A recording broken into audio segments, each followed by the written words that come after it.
শ্রীমঙ্গলে আমরা যে রিসোর্টে ছিলাম সেই রিসোর্টের সবথেকে আনন্দদায়ক মুহূর্ত হচ্ছে আমি যখন সকালে ঘুম থেকে উঠে বাইরে বের হই তখন আমার প্রিয় শিউলি ফুল এভাবে পড়ে থাকতে দেখে আমি কী যে খুশি হয়েছি সেটা বলে বোঝাতে পারবো না।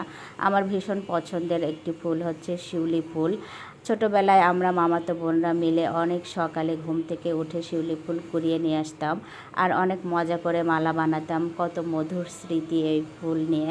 আর আমার অনেক বেশি পছন্দ এই ফুল। আমি তো আয়নের পাপাকে প্রায়ই বলি যে আমার যখন নিজের একটা বাড়ি হবে তখন আমার বাড়ির আঙিনায় একটা শিউলি ফুল গাছ লাগাবো আর সকালে ঘুম থেকে উঠে এরকম স্বর্গীয় মুহূর্ত উপভোগ করব।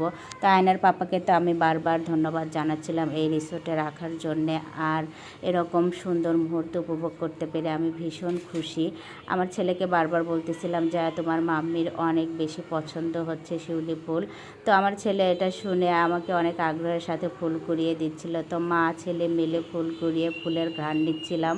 তো এই রিসোর্টে থাকা সার্থক হয়ে গেল শিউলি ফুলের জন্যে।